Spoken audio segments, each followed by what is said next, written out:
Hi, this is Jack. My YouTube channel is Marathon Jacks, and this is the final chapter of my Dopey on the Run series.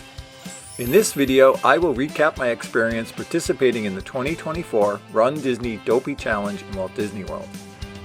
The Dopey Challenge consists of 4 runDisney events on consecutive days. It includes a 5K, 10K, half marathon, and marathon, and takes place on Marathon Weekend in Walt Disney World in early January.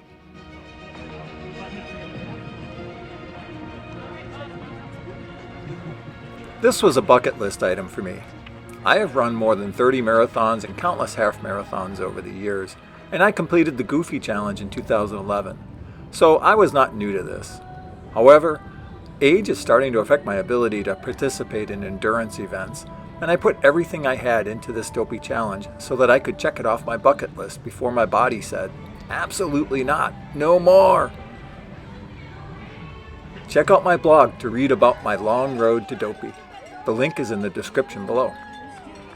My blog also includes my detailed training plan, progress updates, and discussions about the equipment and fueling strategies that I used. In this video, I will recap the highlights that were unique to my runDisney Dopey Challenge experience. I had read online, and some friends had told me, to avoid the stress of waiting for the bus and getting stuck in traffic, get up and out to the bus stop for the first bus from your resort. In 2011, my plan was to arrive at the pre-race area as late as possible, so I targeted one of the later buses. I almost got burned. A bus would come and be 90% full, and then the next one wouldn't come for 30 minutes later. Once we got on a bus, we got stuck in traffic. By the time we got off the bus, we had to jog from the bus directly to the starting line. So as much as I wanted that extra hour of sleep, I planned to wake at 2 a.m. each morning, quickly eat something, get ready, and get my butt out to the bus stop. I discovered on the first day that the time to get from my room to the bus stop was much greater than anticipated. I missed the first bus, but was on a bus by 3:15 and in the pre-race area by 3:30 a.m. I learned that it was important to target the first bus but not panic if I missed it. Trying to make the first bus got me to the bus stop in plenty of time to get on a bus and get to the starting area with lots of time to spare. The bus arrived at Epcot usually between 3 and 3:15 a.m. We were dropped off near where the Disney transportation buses drop off park guests during normal park hours. Then we walked to the security entrance of Epcot. Everyone must go through security before heading to the pre-race area.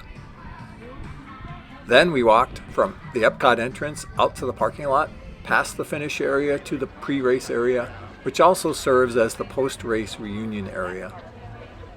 At first, it seems like it's going to be a long walk, but it was somewhat calming and peaceful. Once you get off the bus, the stress of getting to the start is gone. Now it's just a matter of chilling out, waiting out the long time before the start. The walk from the buses is a nice way to shake out those early morning cobwebs. Once in the pre-race area, now it's time to find a place to sit and take in all the activity around us. I tended to go up on some bleachers set up in front of the entertainment stage, and yes, there was lively entertainment at 3 a.m. On both sides of the stage, Disney had character photo ops. Usually, there was a long line for the popular characters. Since I was more concerned with saving my legs for the 48.6 miles, I decided not to stand in line any more than I needed to. A decision I somewhat regret. It would have been nice to get a photo with Dopey or Mickey and Minnie.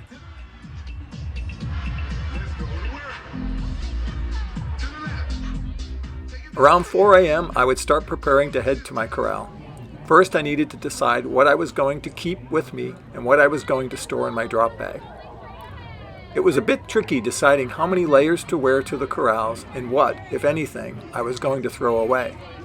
It was warm the morning of the 5K, and I was fine with just shorts and a t-shirt.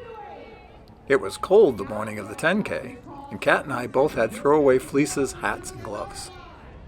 After dropping off my drop bag, I headed to the checkpoint where all runners had to funnel through to get to the corrals. Once through the checkpoint, I headed to the water table in the big open area to fill my water bottle. After filling my water bottle, it was time for one last porta potty stop before entering my corral. I was dreading being in the corrals. I had envisioned that I was going to be trapped in a sea of people, standing for 45 minutes to an hour, watching the seconds tick by. It wasn't that bad. I never stood in the same spot for more than 15 minutes. There was always something on the big stage being broadcast to the big screens throughout the corral area. Before I knew it, the national anthem was being sung, each morning a different artist with amazing vocal talent.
It seemed that once Corral A closed 15 minutes before the first wave, everything was fluid, with each corral being led toward the starting line.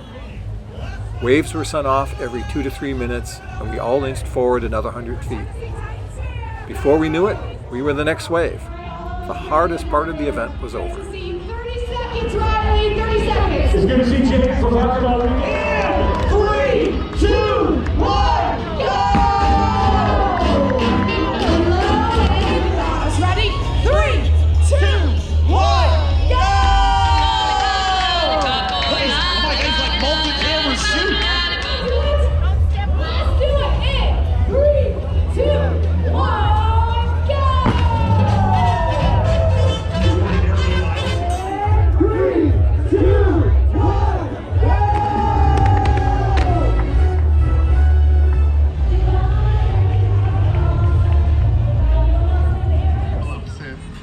There are few things as calming to a runner as the first few minutes after the gun goes off.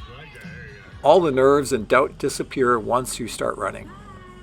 After you cross the starting line, the only thing left to do is that which you have trained for the last 3 to 6 months. Just run. Disney races are great races for the casual runner with plenty of entertainment, water, and aid stations along the way.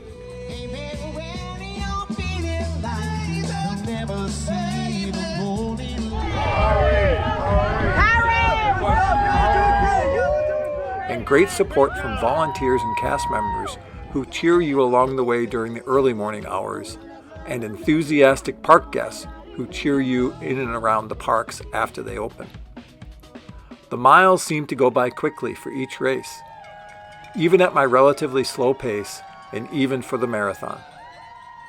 I state in my marathon video that the last 5K of the marathon was the most enjoyable last 5K of any of my 30-plus marathons.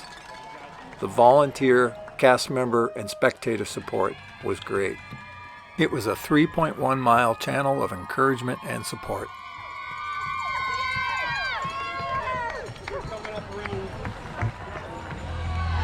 Of the hundreds of races I've done over the years, there are few with finishes as iconic as the runDisney events.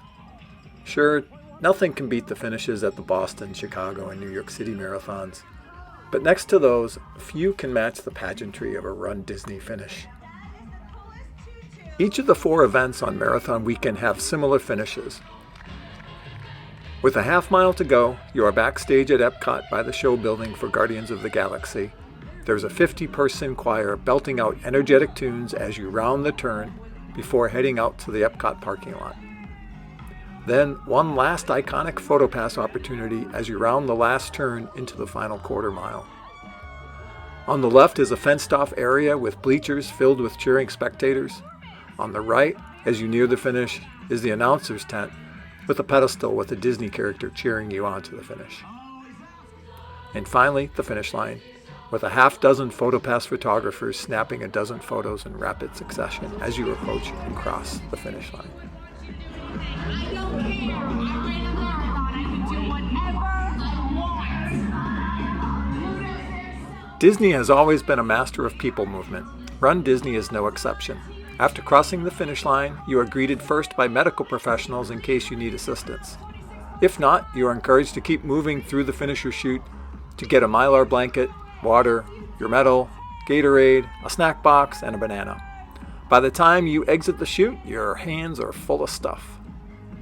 After the banana station, you exit the finisher chute right into the bag drop area. Each day, I followed the same route. Picked up my drop bag, headed straight through the reunion area to the bus number 10, and enjoyed the ride back to my resort. Here are my thoughts on the things to consider that are unique to a Run Disney event. There are other logistics that I could talk about, but those hold true for just about any running event. Number 1, don't fear the 2 a.m. wake-up call. It was only hard on the first day. It was like traveling to Europe. After getting through the first 24 hours of jet lag, it starts to feel normal. Number 2, if staying at a Disney resort, get up the extra 30 minutes early to ensure you get on an early bus. It's god-awful early anyway. Eliminate the stress of getting to the start on time. Number 3, the time in the pre-race area will go by fast. Keep an eye on the clock.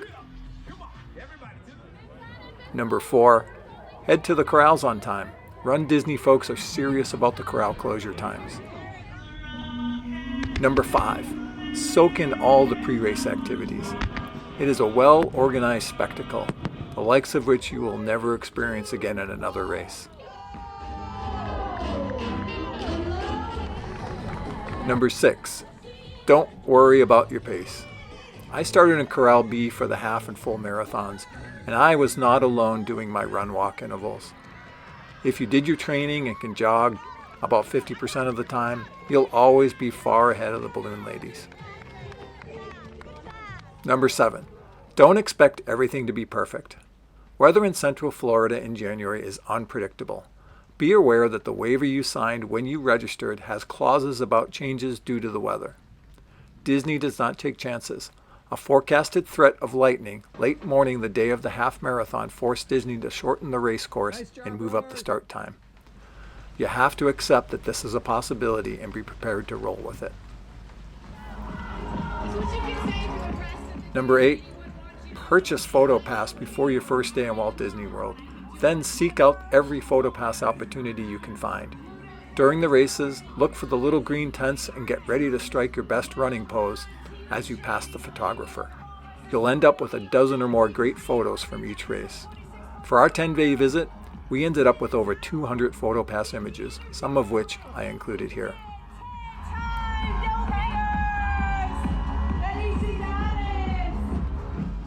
Number 9, proudly wear your medals in the parks the 24 hours after your event.